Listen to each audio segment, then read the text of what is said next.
bladder pressure tank ay isang klase ng tangke na may pressure air at tubig na pinaghihiwalay ng bladder o bag na goma at meron na itong hangin kapag ito'y inyong binili.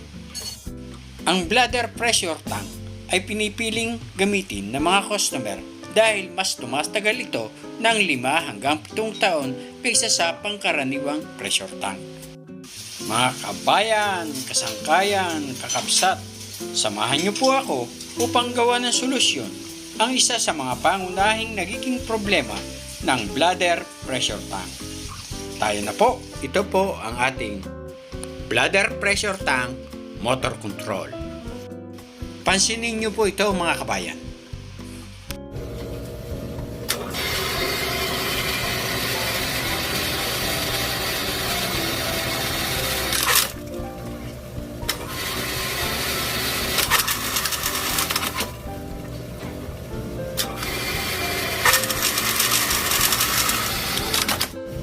Ano po ang napansin nyo mga kabayan?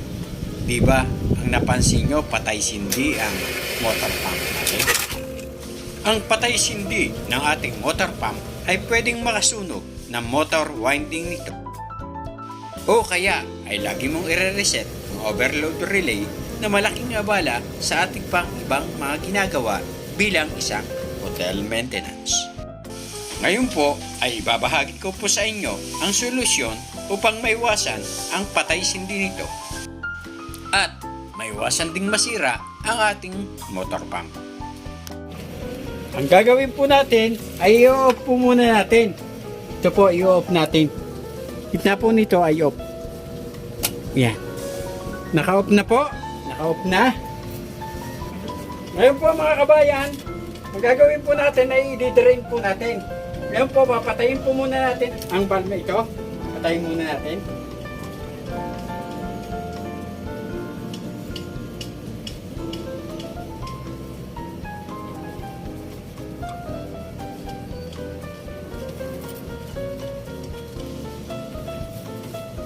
At ang valve po ito, papatayin po natin. Bali, mawawalan po ng pressure sa baba. Pansamantala. At tanging gravity pressure lamang ang matitira. Ngayon po, patay na po ang mga valve. Ang gagawin po natin ay dinadulas po ako. Ay i-open po natin ang valve nito para lumabas ang tubig. Yan po. Kung titingnan nyo po, halos kokonti ang lumabas na tubig. Po, nakabukas po yan. At titingnan nyo, halos konti lang ang lumabas na tubig. Hindi lumalabas po ang ibang tubig. Nahuhold po. Ngayon po, ang gagawin po natin, bubuksan po natin ito para masundot po natin ang parang balbula ng bisikleta na nandoon. Tatagalin po natin ito.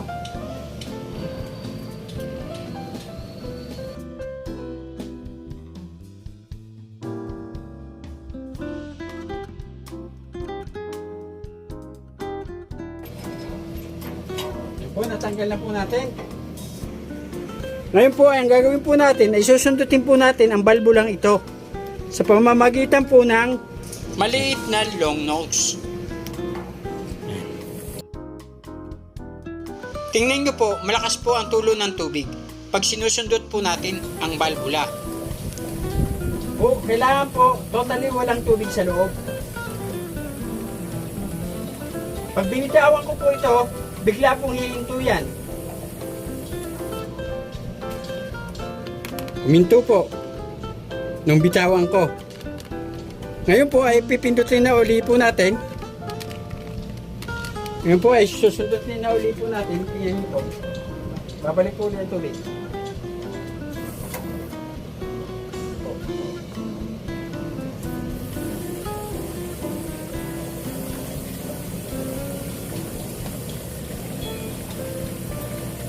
Kailangan po ubusin po natin ang laman sa loob.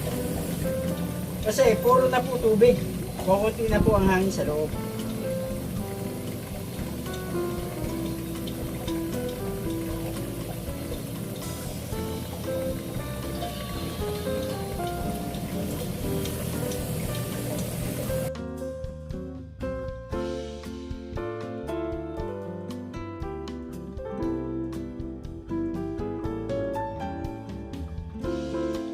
Ngayon po, konti na lang po ang lumalabas sa tubig. Konti na lang po. Masasaid na po.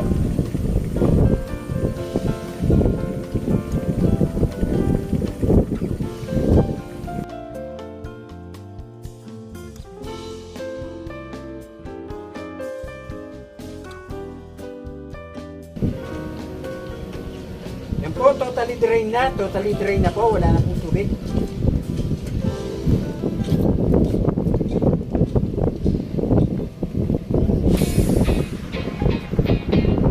Ayun po. Pero bago po natin yun, ay buksan po muna natin ng mga gate bar. Buksan po natin ng mga gate bar.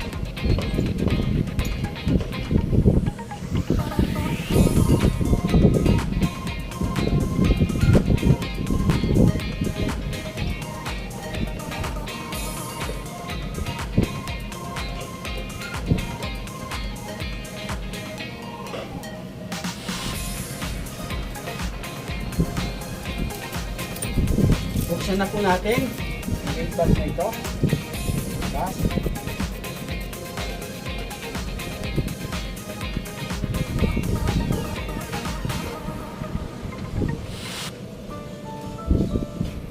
Iyo na po ng ating kasamang si Eleanor. Ayan o. Ito, gumagana. Nagana na po ang motor na yan. Ngayon po ay titingnan po natin ang pressure kung nagtatrabaho na ito.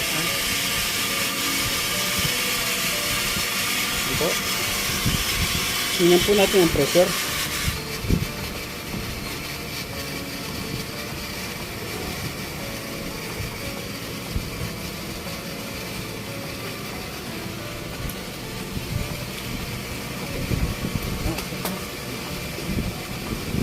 Unti-unti pong umakyat ang pressure.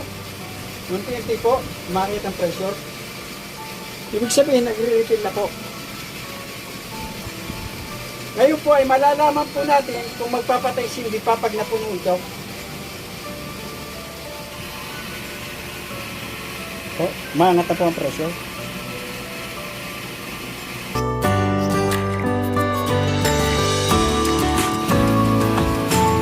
Mabilis na po ang kanyang pag-akyat at hindi na po siya patay sindi. Ngayon ay dapat ma-reach niya po ang kanyang setting bago siya mamatay.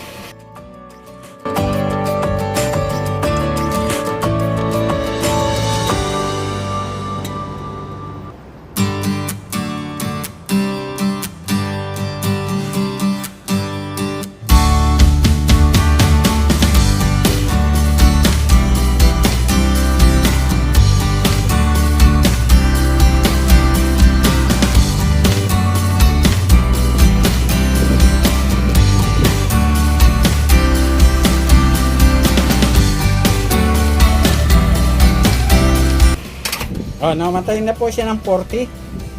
At saka mapapansin nyo po, yung pagbaba po ng araw niya, matagal.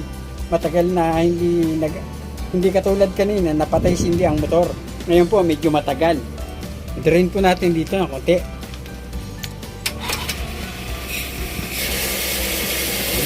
Drain po muna natin para matanggal po ang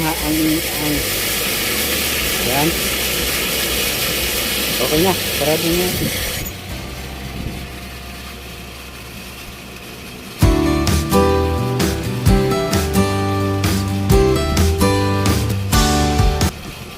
Magpapasalamat po tayo sa ating kasamang si Eleanor sa pagtulong niya po sa atin upang maisakatuparan ang ating trabaho.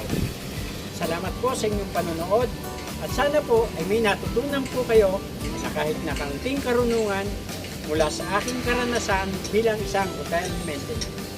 Ngayon po ay hinihiling ko po sa inyo na mag-subscribe, pindutin ang notification bell, mag-like, mag-comment, at i-share. Hanggang sa muli! Bye-bye!